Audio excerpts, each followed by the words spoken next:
Hello दोस्तों, स्वागत है आप सभी का कृषि विज्ञान क्लासेस यूट्यूब चैनल पर। दोस्तों, अगर आप जेट, सीयूईटी, एग्रीकल्चर सुपरवाइजर या किसी भी एग्रीकल्चर कंपटीशन एग्जाम की तैयारी कर रहे हैं या फिर भविष्य में करने वाले हैं, तो आपके लिए हमारी ये रामबाण सीरीज 2.0 बेहद ही इम्पोर्टेंट और यूजफुल होने वाली है। इस सीरीज में हम आपको मिलेंगे बेस्ट वन लाइनर क्वेश्चन जो आपके रिवीजन और कॉन्सेप्ट क्लियरिटी दोनों को मजबूत करेंगे। अगर आपने अभी तक चैनल को सब्सक्राइब नहीं किया है तो अभी चैनल को सब्सक्राइब करें और बेल आइकन को प्रेस कर दें ताकि हमारी हर नई रामबाण सीरीज 2.0 की क्लास का नोटिफिकेशन आपको सबसे पहले मिले। तो चलिए दोस्तों, आज की क्लास को हम बिना किसी देरी के शुरू करते हैं। आज की क्लास से शुरू करने से पहले मैं आपको बता देना चाहता हूँ कि दोस्तों कि जो हमने पीछे 2 क्लासें हमारी हो चुकी है, जिसमें हमने एक एक पहली क्लास जो हमारी थी उसमें हमने फलों और सब्जियों के उपनामों के बारे में चर्चा की थी और दूसरी जो क्लास थी उसमें हमने फलों और सब्जियों के स्वाद और रंग के कारण के लिए कौन से जो जिम्मेदार वर्णक होते हैं उनके पर हमने चर्चा की थी। और आज की क्लास में हम चर्चा करेंगे कृषि से संबंधित क्रांतियां और इसके साथ ही हरित क्रांति से संबंधित कुछ बातों पर भी हम डीपली उस पर भी हम जानकारी देखेंगे या चर्चा करेंगे।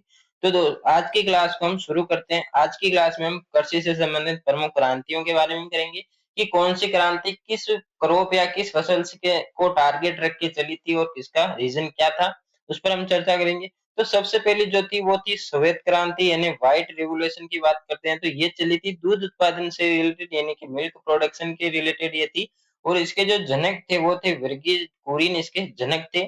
फिर आती है पीली क्रांति यानी येलो रेवोल्यूशन। तो येलो रेवोल्यूशन जो थी वो सरसों उत्पादन और तिलहनी उत्पादन से रिलेटेड थी। यानी कि आपको दोनों में से कोई भी एक ऑप्शन में आपको यानी कि एमसीक्यू में आपको ऑप्शन में देखने को मिलेगा और दोनों मिलते हैं तो आपको दोनों को टिक करना है, यानी ए और बी ऐसे दोनों सही आएंगे, ऐसा ऑप्शन आपको देखने को मिलेगा।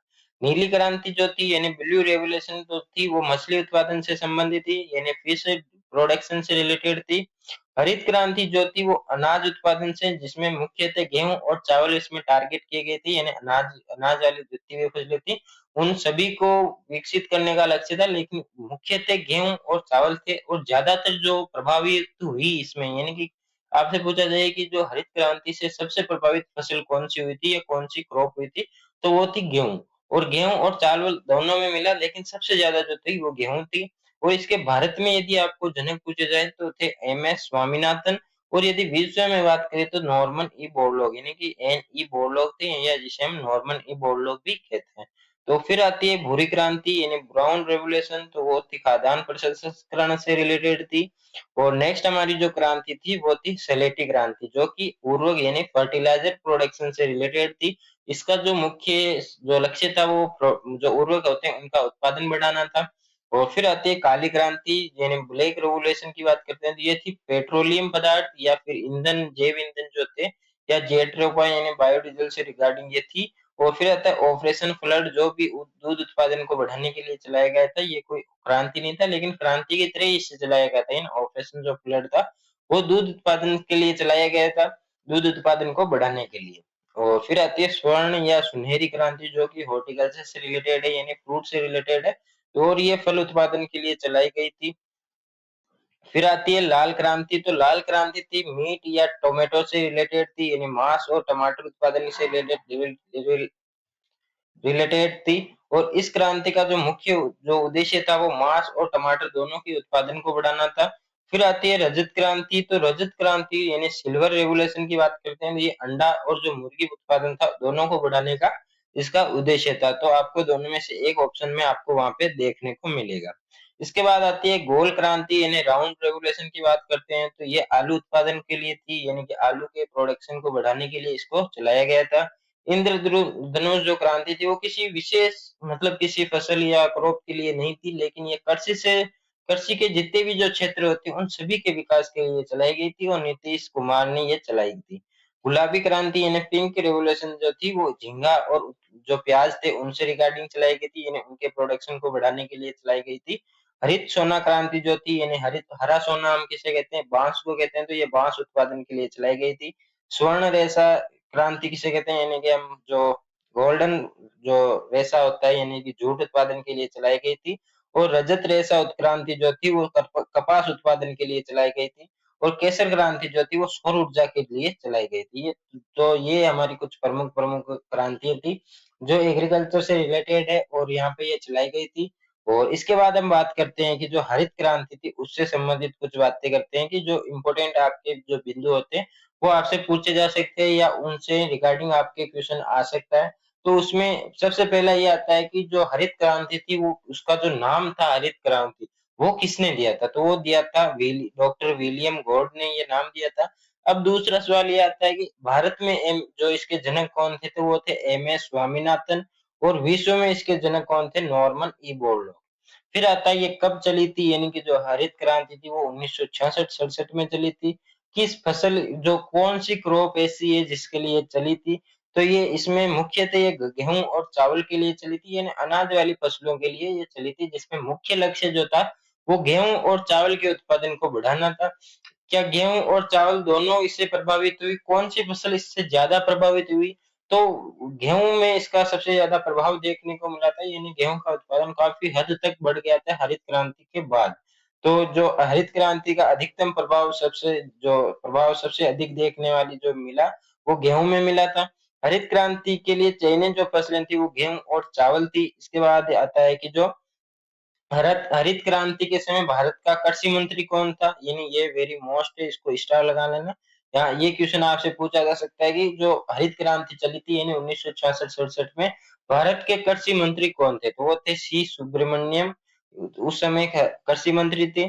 फिर बात आती है कि क्या भारत में हरित क्रांति का प्रभाव जो है वो सभी राज्यों में बराबर रूप से देखा गया? या इसका जो सबसे ज्यादा जो असर है वो किन राज्यों में देखने को मिला था?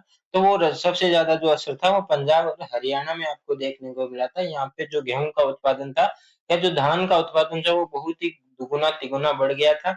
और हरित क्रांति के लिए जिम्मेदार कौन था? तो अधिक पैदावार देने वाली जो गेहूं की जो बोनी जो प्रजातियां होती है वो इसके लिए जिम्मेदार थी। तो वो बोनी प्रजातियां थी, उसके लिए जो बोनी थी वो उसके जिम्मेदार जीन का क्या नाम था, ये आपसे पूछा जा सकता है। तो उस जीन का नाम था नोरिन, और जो गेहूं की प्रथम बोनी जो किस्म थी उसका नाम था नोरिन 10। तो दोनों क्वेश्चन में आपको कंफ्यूज नहीं होना है कि हरित क्रांति में गेहूं की बोनी प्रजातियों के लिए जो जिम्मेदार जीन था वो था नोरिन, और जो गेहूं की जो सबसे पहली बोनी वैरायटी थी वो थी नोरिन 10। तो दोनों को आपको याद रखना है। फिर बात आती है कि हरित क्रांति के लिए भारत में लाई गई किस्में, यानी कि विश्व से या बाहर के देशों से, जो विदेशों से कौन सी भारत में हरित क्रांति के लिए कौन सी वैरायटियां लाई गई थी? तो वो थी लहर मार्जो और जो सोनारा 64 थी, ये दो वेराइटियां बाहर से लाई गई थी।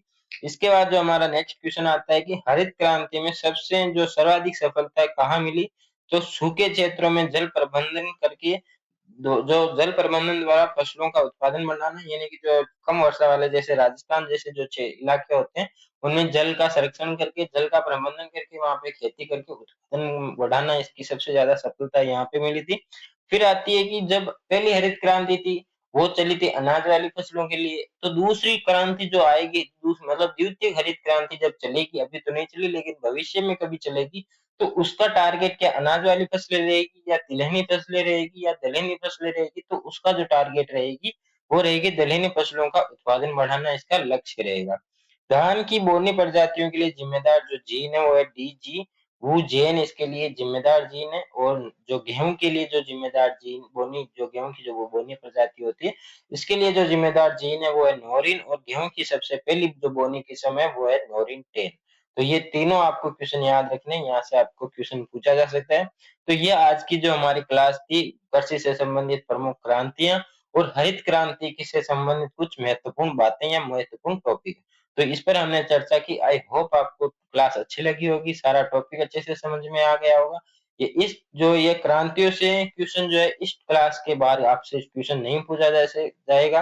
भले आप जेट की तैयारी कर रहे हो, भले सीयूटी की तैयारी कर रहे हो, भले एग्रीकल्चर सुपरवाइजर या किसी भी एग्रीकल्चर कंपटीशन के एग्जाम की तैयारी कर रहे हो, तो ये आपके क्रांतियों के लिए ये क्लास सफिशिएंट है। यहाँ से आपकी क्वेश्चन जरूर मिलेगा यदि क्रांति का सवाल आता है तो।